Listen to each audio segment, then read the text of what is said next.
So in case you guys missed it, I am in the middle of transforming our garage into the ultimate weekend warrior woodworking shop. And the next things on the to-do list were upgrading the lighting and installing some rubber flooring. And so before I jump into showing you how I installed these lights, I figured I could take a second to talk about shop lights, because if you've ever looked into buying lights for your garage or workshop, the sheer number of choices and options can be really overwhelming. And considering this garage is my fourth shop space, I have had a lot of experience with a lot of different types of lights. And so hopefully I can give you guys some tips on what I look for when I'm looking at shop lighting. And so the first thing you really need to look at when lighting a space is figuring out exactly how much lighting you might want or need. And that amount of light output will obviously dictate the number of fixtures you need to buy. Figuring this out is really pretty simple when you understand how these kind of lighting measurements are done. So the basic measurement you'll probably run into if you start researching this stuff is called foot candles. And a foot candle is a measurement of the amount of light on 1 square foot of surface area in some sort of working environment. And there are tons of guides out there with foot candle recommendations based on the kind of work you're going to be doing. But in my experience, I would say the minimum I would want in a shop environment would be about 100 foot candles. And my ideal measurement and what I usually shoot for in my shops is closer to 200 foot candles. So now you know your foot candles, but how do you convert that into the number of light fixtures you need? Well, thankfully, that's pretty easy. So if you take the square footage of your space and multiply that times your foot candles, that will give you roughly the total lumen output you need from your fixtures. So for example, this garage is roughly 440 square feet. So if I wanted 100 foot candles of lighting throughout this space, I would need 44,000 lumens of output from the light fixtures. Now again, I'm shooting for closer to 200 foot candles, so that would mean I would need 88,000 lumens of output, which sounds like a whole lot, but when you start looking at these LED light fixtures, it really doesn't turn out to be that many fixtures.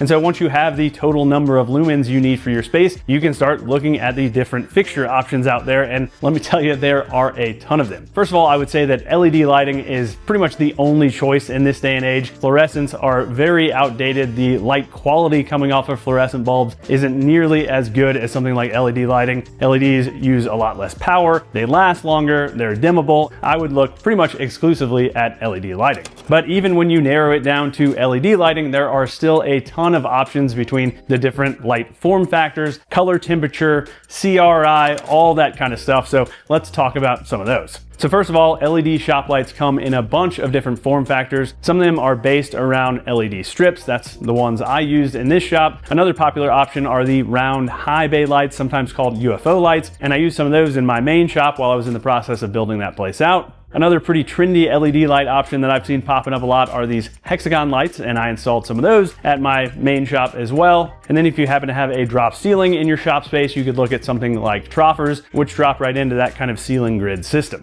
And really pretty much all of these different types of LED shop lights use these same kind of LEDs, they're just in a different configuration. And so one big consideration when you're deciding on the form factor of your lights is gonna be the installation method. Some shop lights need to be hardwired, like the ones I installed, so if you're comfortable with working with electrical, that's great. But if you're not, you might wanna look at some of the other options that are either linkable or can just be plugged into something like an extension cord.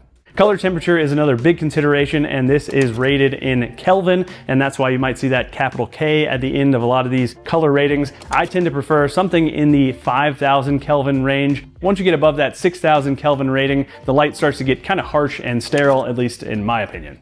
Another thing to look at is the CRI, or color rendering index rating, and pretty much every LED light is gonna have this somewhere in its documentation, and this rating has to do with the color accuracy of the light output. So the color rendering index is based off the sun, which has a CRI of 100, so anything close to 100 is very good, so the higher the number, the better. The lights I installed in this space have a CRI of 95, and I would personally try to look for lights with a CRI rating of at least 85, and that's gonna be especially important if you do a lot of finishing in your space, especially using things like stains or paints where you need to match other colors, because the quality of your color accuracy will make a big difference in that case. So as far as the specific LED fixtures I used, each one of these fixtures has 4 LED strips consuming 96 watts of power and putting out 10,000 lumens of light per fixture. So again, my target number was about 88,000 lumens, so I needed to install 9 of these fixtures in this space, giving me a total output of 90,000 lumens. And now that you hopefully know how to pick out your lights, let's look at the installation process for this style of hardwired light. To install these fixtures, I started by finding the ceiling joists with a stud finder and then set up a line laser to ensure the fixtures were nice and straight. And these fixtures are really lightweight, and I just added 2 1.25" screws to mount each fixture to the joists. After getting each of the fixtures mounted, I ran MC cable between the fixtures, and this kind of metal jacketed cable is perfect for this kind of install, but you could also use something like EMT conduit as well. And as you might be able to see, I used Romex when I installed the original fixtures, and exposed Romex is definitely a no-no in the electrical world. The center row of lights needed to be connected to one of the side rows, since the power for the lights would come from the outlets near those rows. I removed the existing lights and then got the next row installed, adding a cord with the correct strain relief to the center fixture so it could be plugged into that ceiling outlet.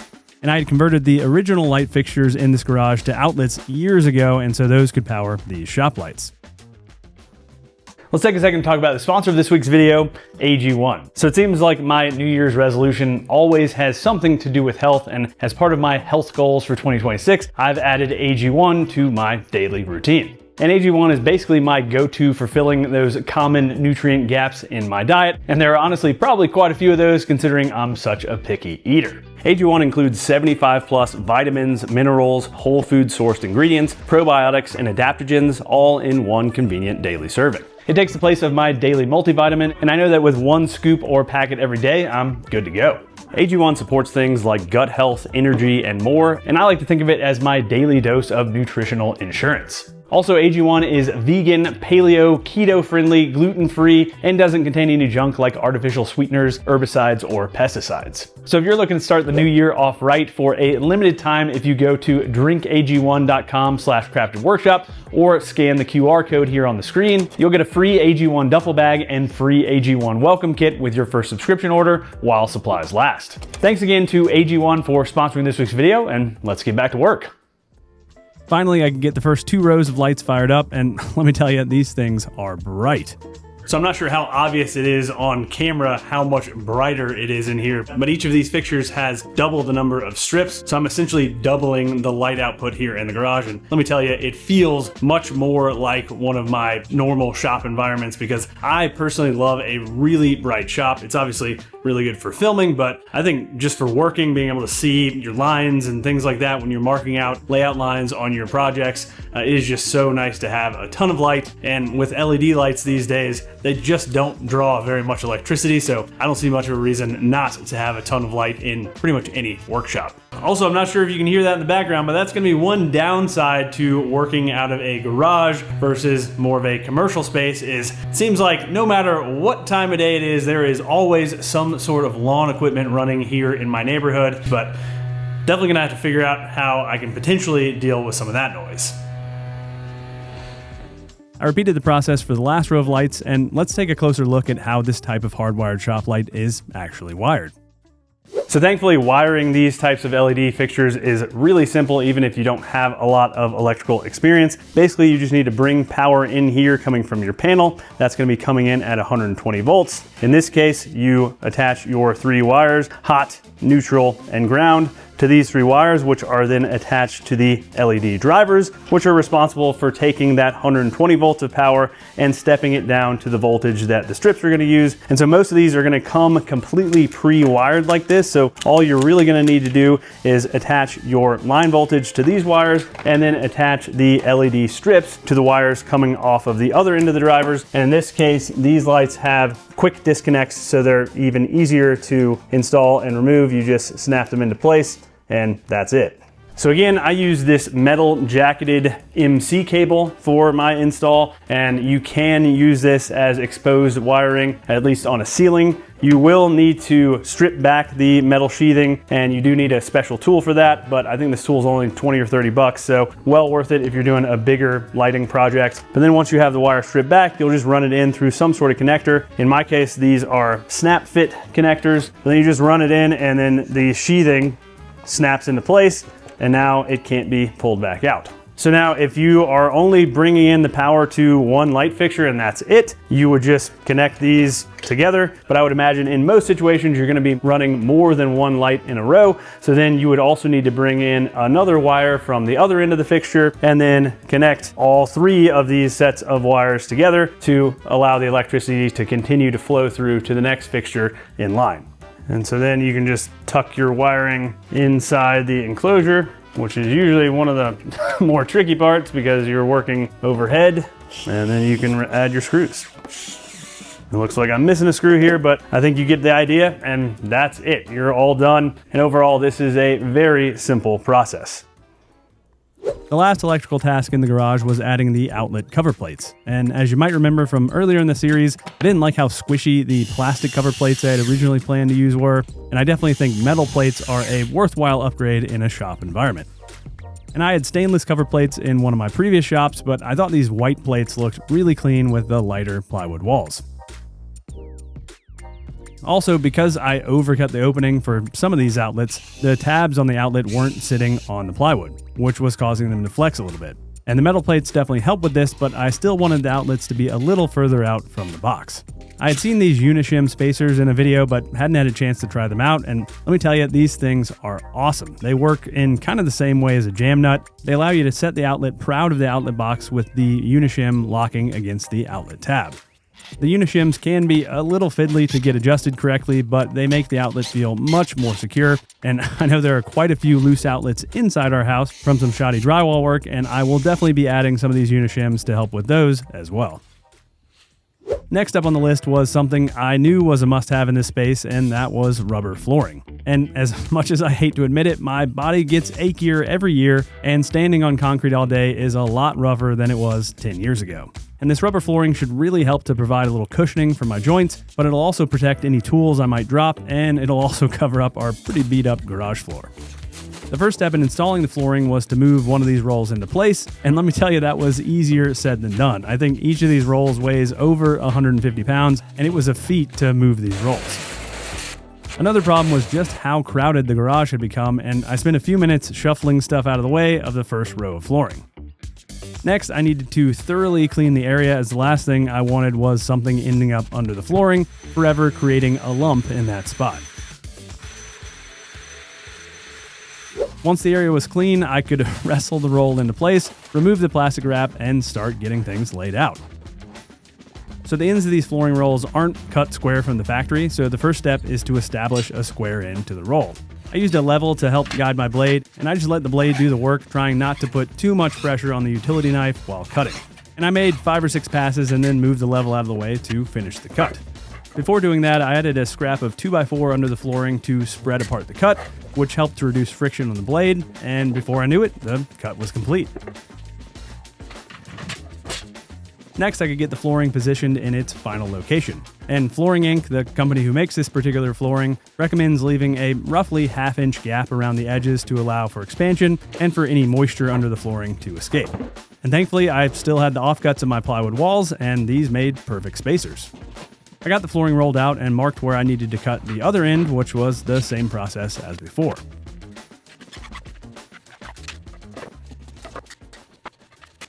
With the first row cut to length, I could get it permanently attached to the floor.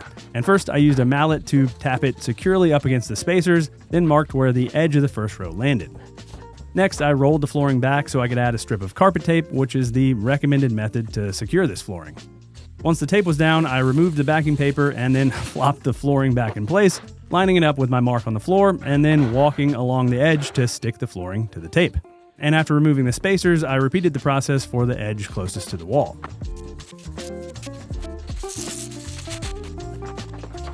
Finally, I could add tape to each end of the row, and you might be able to see that I left the carpet tape off in the last 1.5 feet or so of each row, so I could come back and add tape at each end.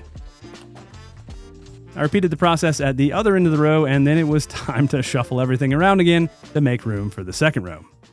After cleaning the area, I went ahead and added the first strip of carpet tape since the positioning of the second row was locked in place already by the first row.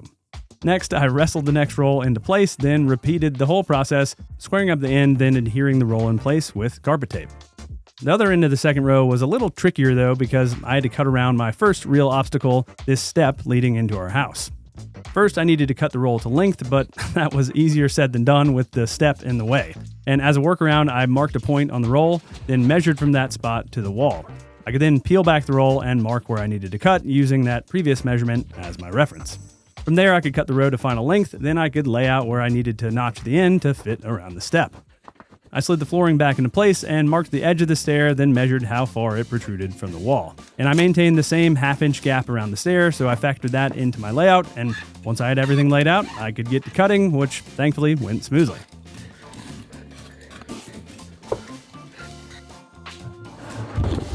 No, frickin'. After cutting, I test fit the flooring and it looked great, so I added more carpet tape and got both the other long edge and the freshly cut end stuck to the floor. And I had once again run out of room, so after spending more time cleaning up, I got the third row installed, which was just rinse and repeat, the same as the second row. And one tip if you're doing this kind of install is to buy a pack of good quality utility knife blades and change them regularly, since the blades get dull really quickly when doing this kind of work, and I basically went through one blade on each row. And after a little more cleanup work, it was time to tackle the last row, but I had a bit of a problem. So I've gotten here to my last row, and I think I might have run into a bit of an issue. So when I initially measured this space, the depth of the garage should be just over 20 feet. It's about 20 feet and 5 inches. Each of these rolls is 5 feet wide, so I figured I would come up to the garage door a few inches shy, but that was fine because I have a rubber ramp that I'm going to add at the front for when I'm rolling in and out material. But as it turns out, if we take a measurement here, I'm at 5 feet and 3/4 here at this end of the door. Then if I go to the other end of the door, which is off camera, I'm just shy of 5 feet, basically half an inch shy. And that is without my ramp material, which I think is another about 2 inches wide. So I'm not sure how exactly this is gonna work out, but I guess really all that's left to do is to roll this flooring into place and see if it will compress it all to kind of fit into this space. And maybe I just don't even use the ramp because I'm not sure that it's actually even needed. Yeah, I ain't gonna go. What the heck, man? So as it turned out, the flooring wasn't even close to fitting, but I figured I could maybe notch it around the garage track and then just trim the width of the roll at each end so I could avoid having to make a rip cut along the entire 21-foot length. I notched the roll on each side of the garage door, then got the roll cut to length before cutting the width at each end. Once that was done, I could open the garage door to slide the row into place, but unfortunately, the flooring was going to end up sticking out in front of the garage door unless I made the rip cut I was avoiding. After finally accepting my fate, I could lay out where I needed to make my rip cut, factoring in the width of the ramp during the layout. Thankfully, I still had my long track saw track here at the house from when I installed the plywood walls, and I used that as my straight edge to make the cut. And I really took my time here, making multiple passes and trying to keep my utility knife as square to the track as possible. And honestly, after being so avoidant of the rip cut, it wasn't even that big of a deal. And after making the cut, I slid the flooring into place, and thankfully it fit pretty much perfectly. Before adding the ramp, I needed to add carpet tape to the edges of the flooring, and the photo eyes on the garage door were definitely a real pain to work around when rolling back the flooring to do this. I got it done though, and then I could get the ramp material cut to length since it comes in 10-foot lengths. Once it was cut to length, I added my last strip of carpet tape and got the ramp installed, and my son Chris decided to help out with this. Actually, if you could just step on the areas I've already done, that would actually be perfect. Yeah. Hey, you're done! Think so. How's it look? Pretty good. He's finished it. It's kind of crazy how much of a difference adding this new lighting and rubber flooring has made to the feel of this garage space, and I am so excited to start getting my tools moved in here, which I think is really the next step besides a few other odds and ends. So go ahead and get subscribed and ring the notification bell if you don't want to miss that video. I'll have links to all the tools and materials I used in this video in the video description below. And last, if you're just getting started on your woodworking journey, check out my beginner woodworking course, Jumpstart Your Woodworking, which is 50% off right now as part of my New Year's sale. Thanks again for watching, y'all, and until next time, happy building.